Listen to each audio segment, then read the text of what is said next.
የሊጉ መሪ አርሰናል ከካራቦ ካፕ የግማሽ ፍጻሜ የለንደን ደርቢ ድሉ በኋላ በፕሪሚየር ሊጉ ደግሞ ከሜዳው ውጪ ሌላኛውን ከባድ ተጋጣሚ የሚገጥም ይሆናል። መድፈኞቹ አርሰናሎች ከሜዳቸው ውጪ ኖቲንጋም ፎረስትን የሚገጥሙበት ጨዋታ ለሊጉ የዋንጫ ፉክክር እጅግ በጣም ጠቃሚውና ወሳኝ የጨዋታ መርሃ ግብር ይሆናል።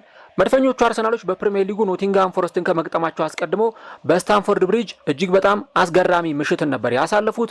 በዛ ጨዋታ ላይ እንደምታስታውሱት ቪክተር ዮኬሬስ ጎል አስቆጥሯል፣ አሲስት አድርጓል። ከዚህም በተጨማሪ የመድፈኞቹ የማሸነፍ ጉዞ የቀጠለበት የጨዋታ መርሃ ግብር ነበር። በዚህኛው የፕሪሚየር ሊግ ጨዋታ ላይ መድፈኞቹ ለማሸነፍና 3 ነጥብ ይዘው ለመውጣት ከፍተኛ እቅድን ይዘው ነው ከሜዳቸው ውጪ ይህንን ጨዋታ የሚያከናውኑት። አርሰናሎች አሁንም ከማንቸስተር ሲቲ ጋር ያላቸውን የ6 ነጥብ ልዩነት አስጠብቀው መቀጠል ይፈልጋሉ። እናም በዚህ ጨዋታ ላይ ማሸነፍና ማሸነፍ ብቻ ለአርሰናሎች አማራጭ የሌለው ጉዳይ ነው። ሚኬል አርቴታ በዚህ ጨዋታ ላይ ምን አይነት የጨዋታ አቀራረብን ይዞ ወደ ሜዳ ሊገባ ይችላል?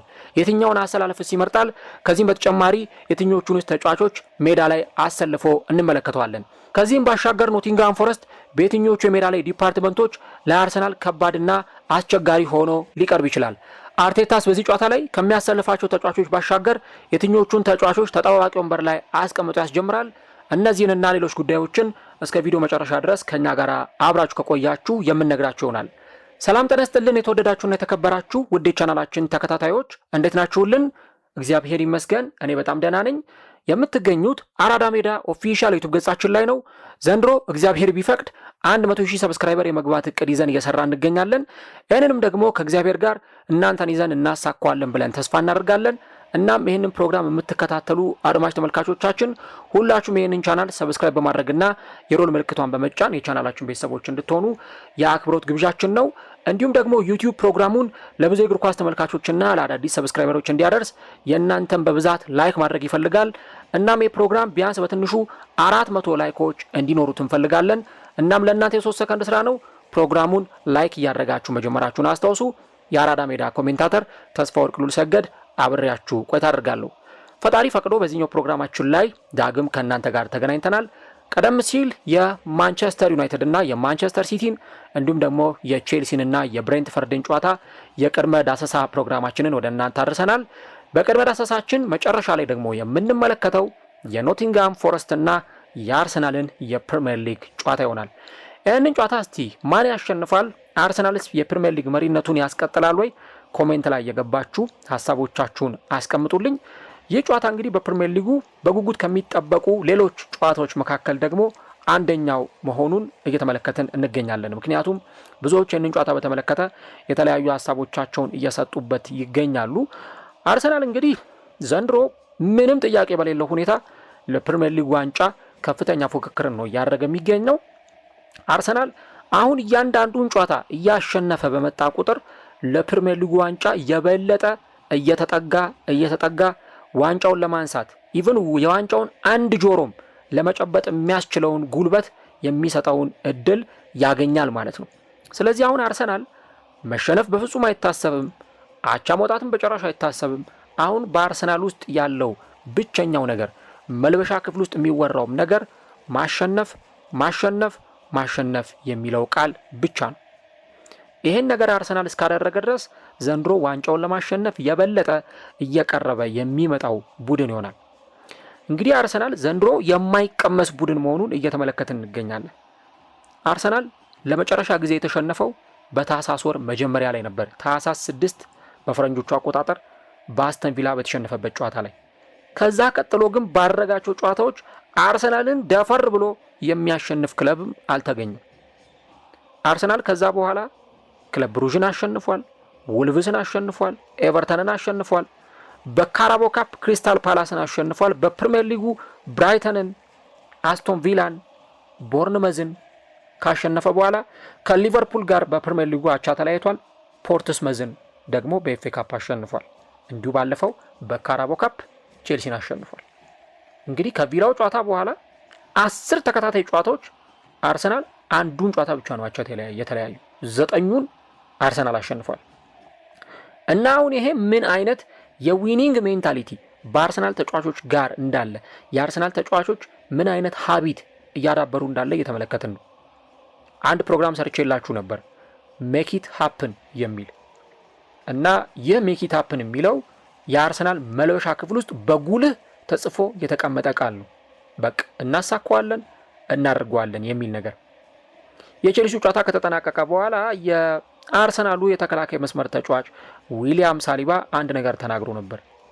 በቃ እየለፋን እየደከምን አመቱን ያለምንም ዋንጫ መጨረስ ሰልችቶናል፣ አድክሞናል እና በቃ ዘንድሮ ዋንጫዎችን ለማሸነፍ እስከ መጨረሻው ድረስ ያለንን ነገር በሙሉ አንጠፍጥፈን እንሰጣለን ነበር ያለው ዊሊያም ሳሊባ።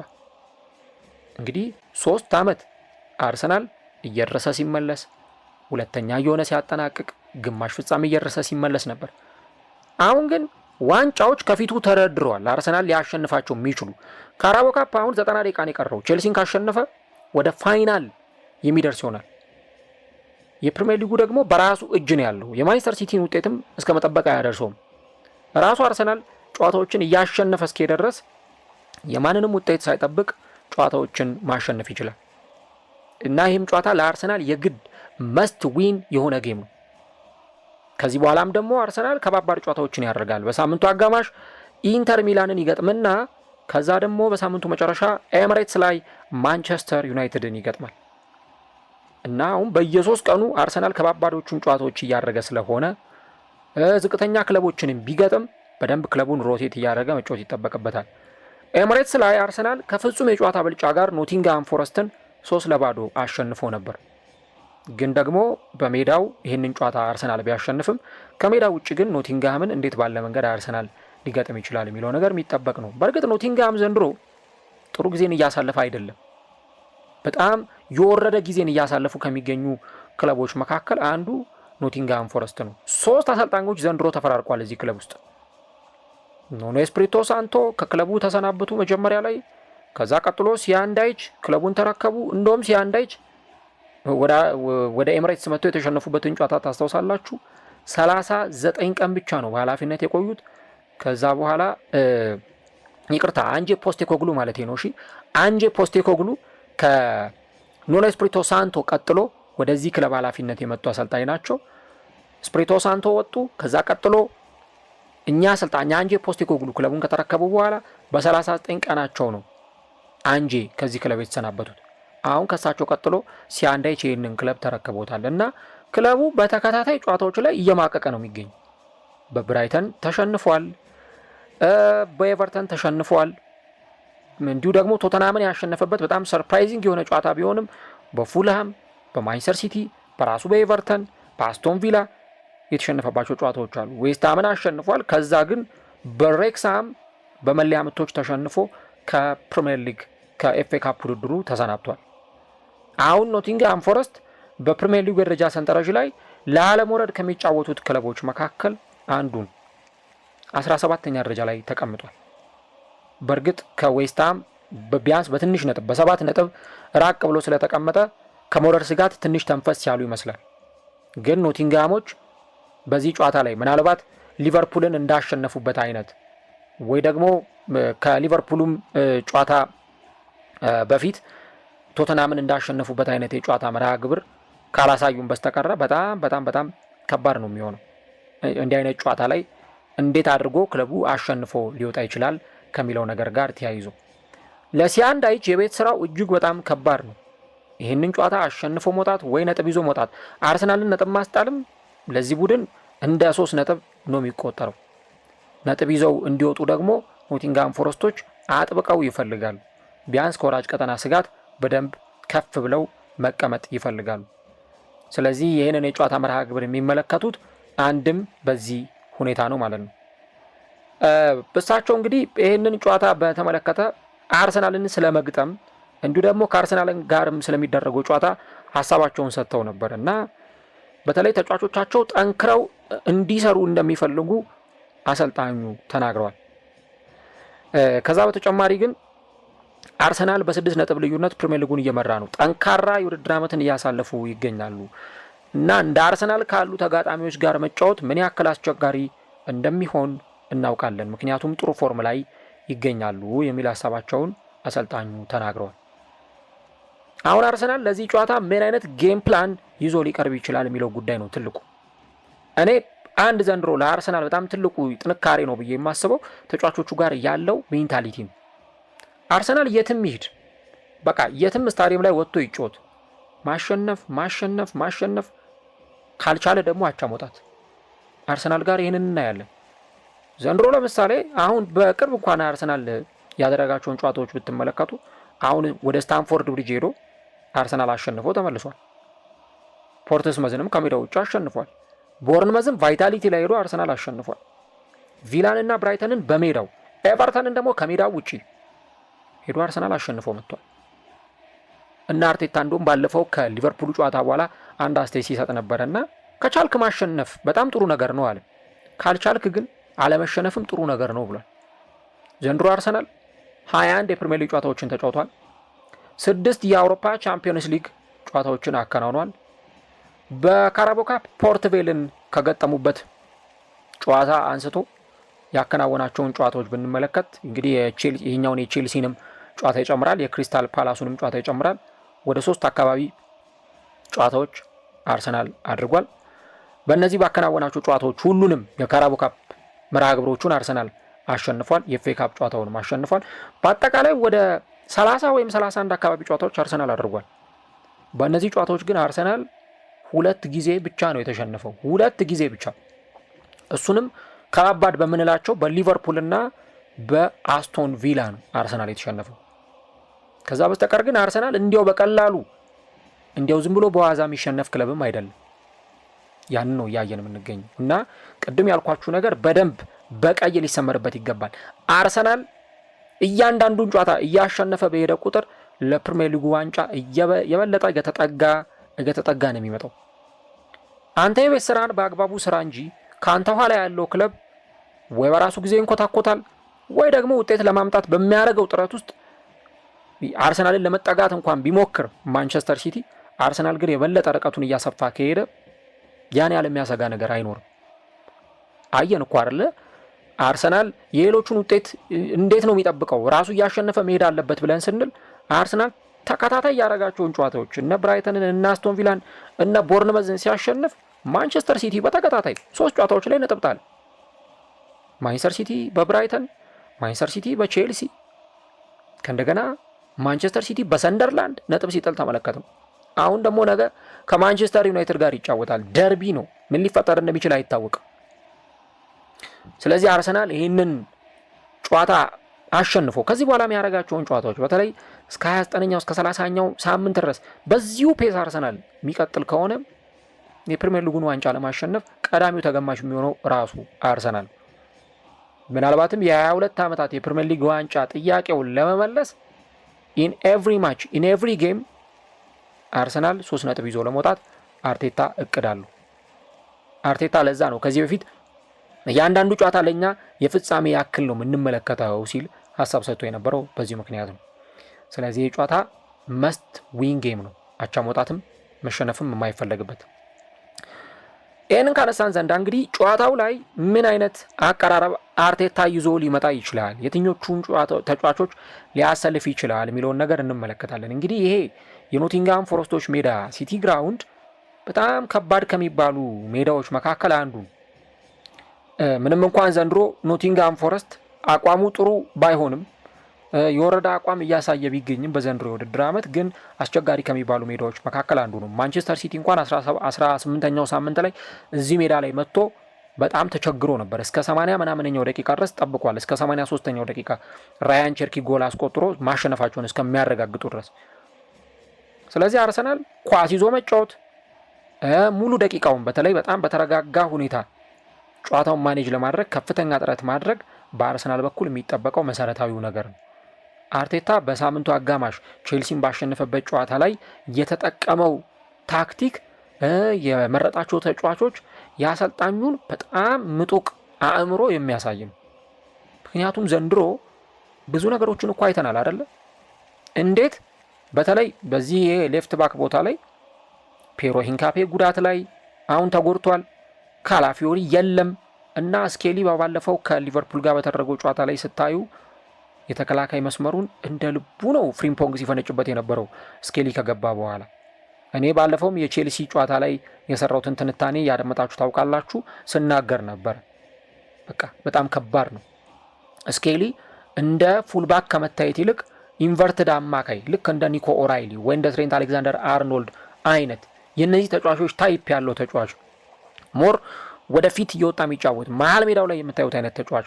ከዛ አርቴታ ምንድን ያደረገው የሚለውን ነገር ስታዩ ቤን ዋይትን ወደ ቀኝ ወሰደና ቲምበርን ወደ ግራ አመጣው ማለት ነው፣ የግራው መስመር ላይ እና ቲምበር የሚገርም መከላከል ነበረ ያሳየው። በእርግጥ ኤስቴቫኦ ከብዷቸዋል እዛ ጨዋታ ላይ፣ ግን ተቋቁሞታል በደንብ ጥሩ እንቅስቃሴ ለማድረግ ሲሞክር ነበር፣ ግን ያንን እንቅስቃሴውን በደንብ ኤክስፕሎይት እንዳያደርግ የተቻላቸውን ያህል ሲያደርጉ ነበር። ይሄንን ነው አርቴታ ያደረገው። አሁንም እዚህ ጨዋታ ላይ ይሄንን ነገር ይደግመዋል ብዬ አስባለሁ እና የግራው መስመር ላይ ያደረገው ነገር በደንብ በትክክል የሚሰራ ነው። አርሰናል ከመጀመሪያው የጨዋታ ደቂቃ አንስቶ በደንብ ኳስ ተቋጥሮ ሊጫወት ይችላል። ኖቲንግሃም ፎረስት የተከላከለ መጫወቱ አይቀርም፣ ግን አርሰናል ስፔሻሊ የጨዋታውን ሞመንተም መግደል የሚፈልግ ከሆነ የመጀመሪያው አጋማሽ ላይ ቢቻል ቀድሞ 1 ወይ 2 ጎሎችን አስቆጥሮ የቤት ስራውን ማጠናቀቅ አኮምፕሊሽ ማድረግ ይጠበቅበታል። ያን ካላደረገ ኖቲንግሃም የበለጠ ተነሳሽነት ነው የሚያገኘው። ጎል ባልተቆጠረበት ቁጥር አርሰናል ረጅም ደቂቃዎች ጎል ለማስቆጠር በጠበቀ ቁጥር ያንን ነገር ማስቀጠሉ አይቀርም። ስለዚህ ያን ነገር አርሰናሎች ጨዋታውን በደንብ በተሻለ ሁኔታ እንዲጠናቀቅ ለማድረግ ይህንን አጋማሽ በደንብ አርሰናሎች ሊጠቀሙበት ይገባል። አርሰናል ችግር የለበትም ጨዋታን ማኔጅ ማድረግ። እንደ አስፈሪም ቢሆን 1 ጎል ካስቆጠረ በኋላ መከላከል ወይ ወደ ኋላ ፈግፍጎ መጫወት ለአርሰናሎች በጣም ከባድ ሊሆን ይችላል። ግን እንደዛም ቢሆን እዚህ ቦታ ላይ ደግሞ አርሰናል የዋንጫ ተፎካካሪ ሆኖ እስከቀረበ ድረስ በተለይ የመጀመሪያዎቹን 20-30 ደቂቃዎች የመጀመሪያውን አጋማሽ በደንብ ኮንትሮል አድርጎ መጫወት ይጠበቅበታል። አርቴታም ይሄን ነገር ነው ሊያረግ የሚችለው። ስለዚህ እኔ ቤን ዋይት ከጉዳት መመለሱ በጣም በጥሩ ሰዓት ላይ ነው ለአርሰናል የተመለሰለት እና የራይት ባክ ቦታውን ቤን ዋይት ይመራዋል። ቲምበርም በሌፍት ባክ ቦታ ላይ ሲጫወት ልናየው እንችላለን። ይህ አሰላለፍ እኔ በጣም ምቹ ነው ብዬ ነው የማስበው። ምክንያቱም ስኬሊን አስገባችሁት ማለት ኦቨርላፕ እያደረገ ይወጣል። ብዙ ስፔስ ነው ትቶ የሚሄደው። እሱ ትቷቸው የሚወጡ ስፔሶች በቀላሉ አርሰናልን ተጋላጭ ያደርጉታል።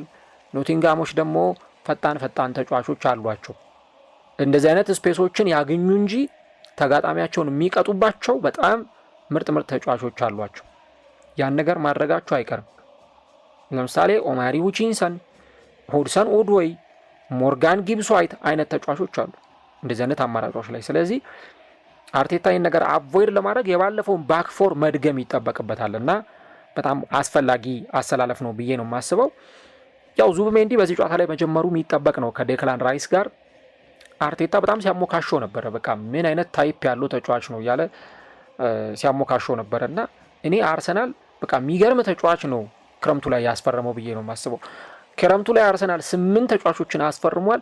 ካስፈረማቸው 8 ተጫዋቾች እጅግ በጣም የተዋጣለት ምርጡ ተጫዋች ብዬ የማስበው ይህንን ተጫዋች በቃ ያለው አቅም አይታችሁታል እኮ ፍጹም ቅጣት ምት ግብ ክልል ላይ መቼ እንደሚገኝ አታውቁትም፣ ግን የሆነ ስፔስ ካገኘ ይገባል። ኖቲንግሃም ፎረስት ላይ 2 ጎሎችን አስቆጥሯል። ከዛም በኋላ እንደምታስታውሱት ከአስቶን ቪላ ጋር ጎል አስቆጥሯል። ባለፈው ቼልሲ ላይም እንደዚሁ ጎል አስቆጥሯል። ጎል ማስቆጠሩ ብቻ አይደለም፣ አንድ ተጫዋች እዚህ ቦታ ላይ እየተጫወተ እንዴት ነው እስካሁን ቀይ ካርድ የማይመለከተው? ይሄ እኮ በጣም የሚገርም ነገር ነው።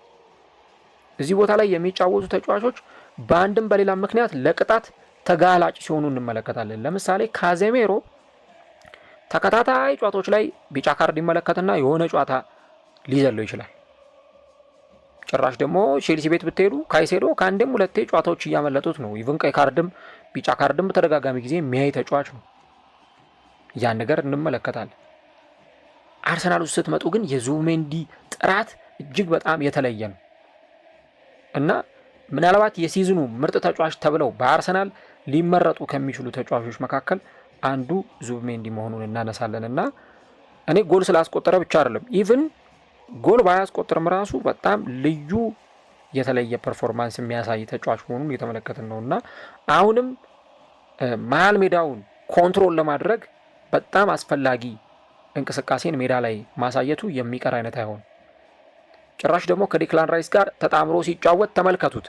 በምን አይነት ነፃነት ሁለቱ ተጫዋቾች ሜዳ ላይ ሊጫወቱ እንደሚችሉ ምን አይነት ኮምቢኔሽን እንዳላቸው እና ከዚህ ቀደም እኮ አይተናል አይደለ? የቡድኑ በጣም እንደው ትልቅ የሚባለውን የአማካይ መስመር ተጫዋች ዣካን ተመልክተናል። ራሱን ደግሞ ለየት ያለ አቋም ያለውን ቶማስ ፓርቴንም አይተናል።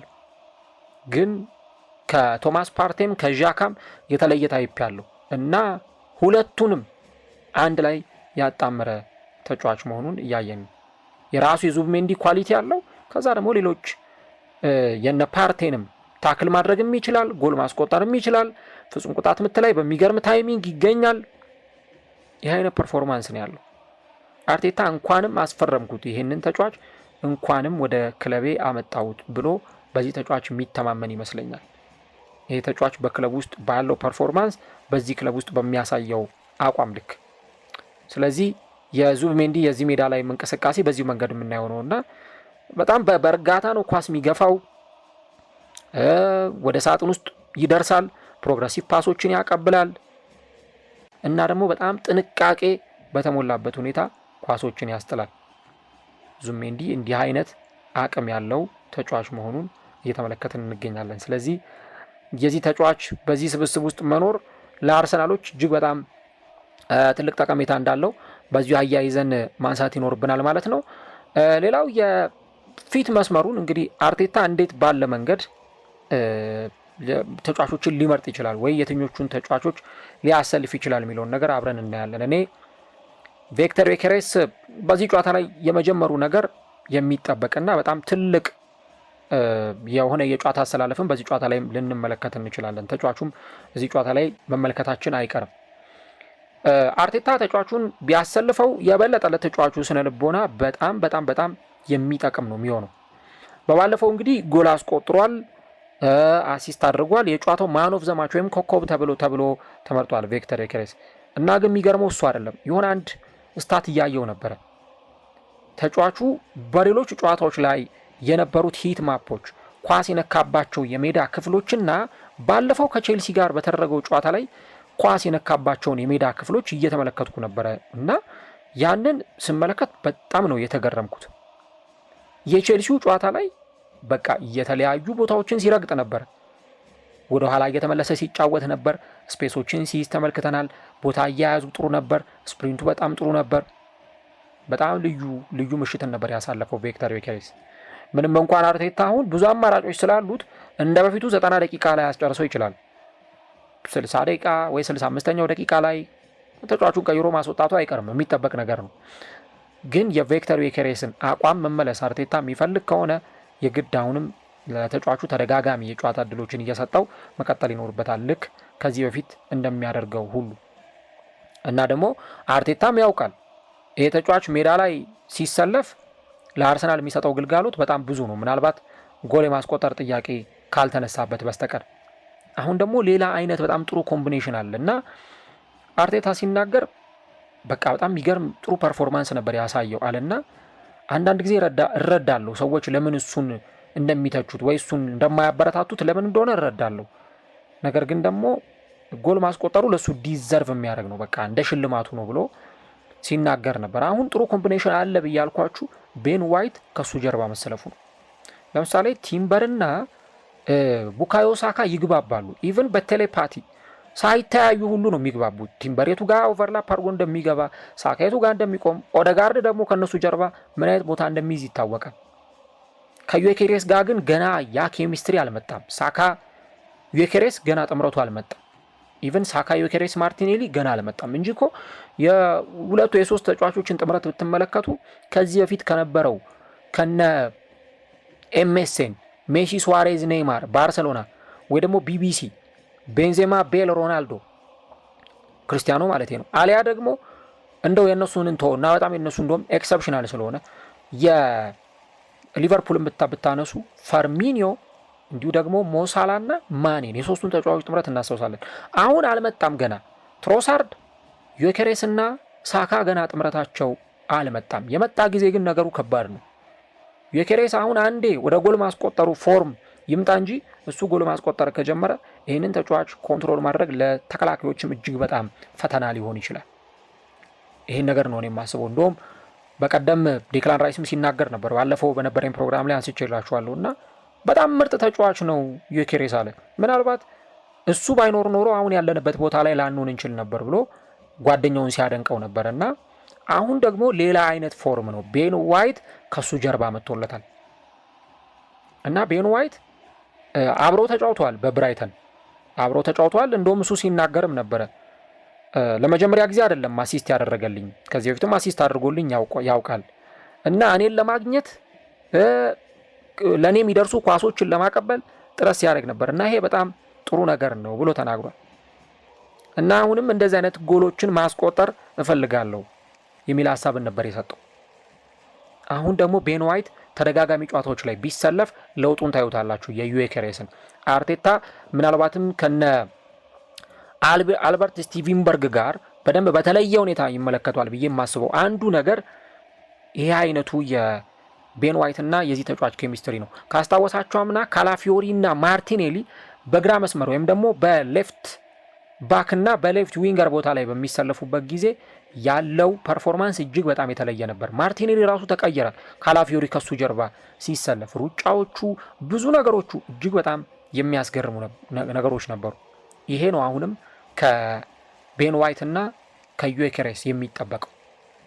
ቤን ዋይት በዛ በኩል እየዞረ ያንን ኳስ ይሰጠዋል፣ እሱ ደግሞ ያንን ኳስ ምክንያቱም ዩኬሬስ ምናልባትም በደንብ ፖዚሽኒንጉን የማስተካከል አንዳንዴ ወደ መሀል እየመጣ መጫወት፣ ኳሶችን መቀበል፣ ተከላካዮችን ግራ ማጋባት የአርሰናልን ታክቲክ አዳፕት ስላላደረገው አርቴታ እስካሁን ድረስ ለ4 ዓመት ለ5 ዓመት የመጣበትን ታክቲክ አዳፕት ስላላደረገው ነው እንጂ የአርሰናልን አጫወት በደንብ አንዴ ከተረዳው ከዛ በኋላ ነገሩ ብዙም የሚከብድ አይሆንም እና በደንብ ቤን ዋይት ቪክተር ዮኬሬስ ጎል እንዲያስቆጥር ይረዳዋል ብዬ አስባለሁ። በደንብ ተጫዋቹን በመስመሮች በኩል እየገባ ማገዙ አይቀርም፣ ጎል እንዲያስቆጥር የሚረዳውም ይሆናል።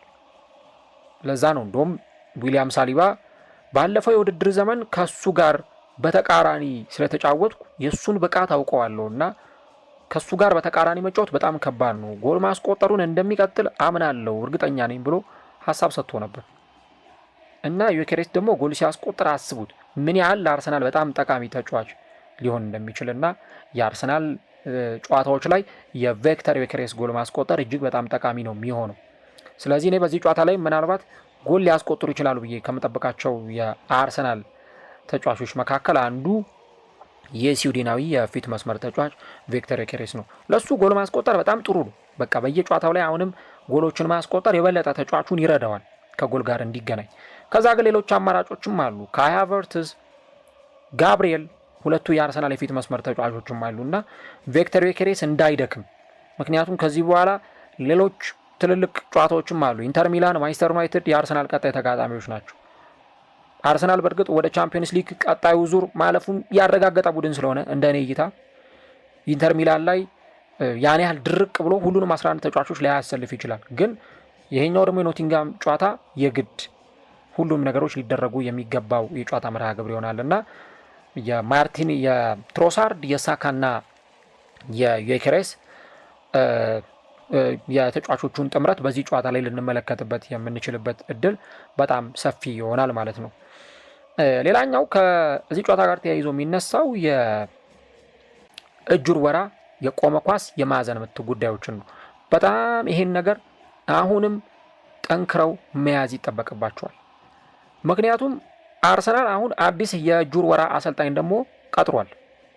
ይህ የእጅ ውርወራ አሰልጣኝ ደግሞ በጣም ስፔሻሊስት የነበረ ጭራሽ አሁን ወደ አርሰናል መጥቶ በአርሰናል የቆመ ኳስ ላይ ትልቅ አቅምን መጨመር የሚችል አሰልጣኝ ነው። ከዚህ ቀደም በሊቨርፑል በእጅ ውርወራ አሰልጣኝነት የሚታወቅ ሰው ነው። ከኤርገን ክሎፕ ጋርም አብሮ ለተወሰኑ ጊዜያት ሰርቷል። ቶማስ ግሮን ማርክ ይባላል እና አሁን የአርሰናልን የ22 ዓመታት የዋንጫ ድርቅ ለመቅረፍ ወደዚህ ቡድን መጥቷል እና እንደውም አሁን አርሰናልን ለማሰልጠን እሱ ይህንን ክለብ ሲቀላቀል የአርሰናል የእጅ ውርወራዎች እጅግ በጣም አደገኛ እንዲሆኑ የማድረግ ትልቅ ኃላፊነት ተጥሎበት ነው ወደዚህ ቦታ የመጣው ማለት ነው እና ብዙ ክለቦች ሰርቷል። ኢቨን ወደ 30 የሚጠጉ ክለቦች ላይ ሰርቷልም ጭምር ነው የተባለው። ከዚህ በተጨማሪ ግን ከየርገን ክሎፕ ጋር አብሮ የሰራና ሊቨርፑል የፕሪሚየር ሊጉን ዋንጫ እንዲያሸንፍ ትልቅ አስተዋጽኦ የነበረው አሰልጣኝ ነው እና የርገን ክሎፕ እንደውም ስለዚህ የጁር ወራ አሰልጣኝ ሲናገር ስለሱ ከሰማው በኋላ 100% እሱን ለመቅጠር ፍላጎት ያደረብኝ ከዛ በኋላ ነው እና የጁር ወራችንን ሙሉ ለሙሉ የቀየረልን የመልስ ወራ በመኖረውበት ጊዜ ሙሉ ለሙሉ የቀየረልን ያሰልጣኝ ከመጣ በኋላ ነው ብሎ ሲናገሩ ነበር አሰልጣኝ የርገን ክሎፕ። እና ታውቃላችሁ አሁን ዴክላን ራይስ፣ ሪካርዶ ካላፊዮሪ፣ ቤን ዋይት የመልስ ወራ ላይ ያላቸውን አቅም አሁን ይሄ ተጫዋች ደግሞ ይሄ አሰልጣኝ ደግሞ እዚህ ቡድኑ ሲመጣ የሚጨምረው ነገር በጣም ብዙ ነው። ብዙ ክለቦች አርሰናልን በሴት ፒስ ላይ መከላከል ይፈልጋሉ፣ ግን ደግሞ እንዳለመታደል ሆኖ አይችሉበትም ከጥቂት ክለቦች በስተቀር። ምናልባት አርሰናልን ያስቆሙ ክለቦችን አይተን እናውቃለን። ለምሳሌ አምና ኢንተር ሚላንን ተመልክተናል፣ ዘንድሮ ሊቨርፑልን ተመልክተናል። ቢቻል አርሰናልን ማስቆም የሚቻለው የማዕዘን ምት እንዳያገኝ ማድረግ ነው ቀድሞ ነገር። ልክ እንደ ሊቨርፑል ጨዋታ ላይ አሁን የሊቨርፑል ጨዋታ ላይ ብዙ የማዕዘን ምት አርሰናል አላገኘም። ስለዚህ ቢቻል አርሰናል ብዙ የማዕዘን ምት እንዳያገኝ ማድረግ በቃ ይሄ ማጠር አርሰናል ሙከራዎችን እንዳያደርግ መከልከል። ሙከራዎችን ካደረገም ግን እነዛን ኳሶች የማዕዘን ምት እንዳይሆኑ ማድረግ አንዱ አማራጭ ነው። ያ ካልሆነ ግን ምንም መጠራጠር የሌለባችሁ ነገር አርሰናል አንዲትም የማዕዘን ምት ካገኘ እሷን ወደ ጎልነት ከመቀየር ወደ ኋላ አይልም። ለዚህ ደግሞ የዛው የሊቨርፑል ጨዋታ ላይ መጨረሻው ደቂቃ ላይ የተሞከረችውን የማጋሌሽን ኳስ ተመልክተናል። ምናልባት ያ ኳስ ቢቆጠር በቃ አርሰናል አሸንፎ ወጣ ማለት ነው። ስለዚህ እነዛ ነገሮች መኖራቸው ስለማይቀር ኖቲንጋሞችም ይሄንን መከላከል የተሻለ ለማድረግ ወደ ሜዳ መግባታቸው አይቀርም።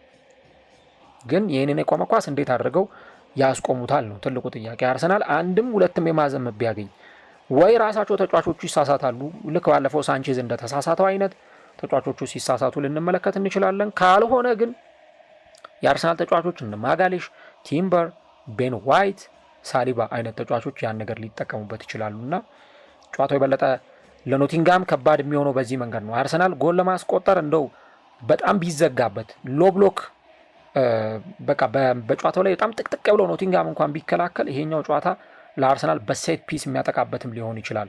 ከዛ ደግሞ ለኦን ጎል ተጋላጭ ሲሆኑም እንመለከታለንና ያንን ሁኔታ ነው እንግዲህ ልናይ የምንችለው። ለማንኛውም እንግዲህ ይህ ጨዋታ ምሽት ላይ ቅዳሜ ምሽት 2:30 ላይ የሚከናወን የጨዋታ መርሃ ግብር ነው የሚሆነው። አርሰናል የፕሪሚየር ሊጉን ዋንጫ ለማንሳት የበለጠ ለዋንጫው የተጠጋ ለመምጣት ይህንንም ጨዋታ ማሸነፍ ይጠበቅበታል። ስለዚህ ጨዋታ ምን ትላላችሁ? ጨዋታውንስ ማን ያሸንፋል? ኮሜንት ላይ የገባችሁ ሀሳቦቻችሁን ጻፉልኝ። ዛሬ ምሽት ፈጣሪ ቢፈቅድ በቀጥታ ስርጭት ፕሮግራም ከእናንተ ጋር እንገናኛለን። ላይቭ ላይ የተለያዩ ሀሳቦችን እናነሳለን። በመቀጠል ደግሞ በቀጥታ ስርጭት ፕሮግራሞቻችን እንገናኛለን። ኖቲንጋም ፎረስት ከአርሰናል እንዲሁ ደግሞ በማንኩኒያን ደርቢ የማንቸስተር ዩናይትድ እና የማንቸስተር ሲቲን ጨዋታ በአራዳ ሜዳ ይዘንላችሁ ምንቀርብ ነው የሚሆነው። ስለዚህ ቀጠሯችንን ለበኋላና ለነገ የቀጥታ ስርጭት እናርግና እኛ እዚህ ጋር እናበቃለን። መልካም ሳምንት፣ መልካም የሳምንቱ መጨረሻ የእረፍት ጊዜ እንዲሆንላችሁ እንመኛለን።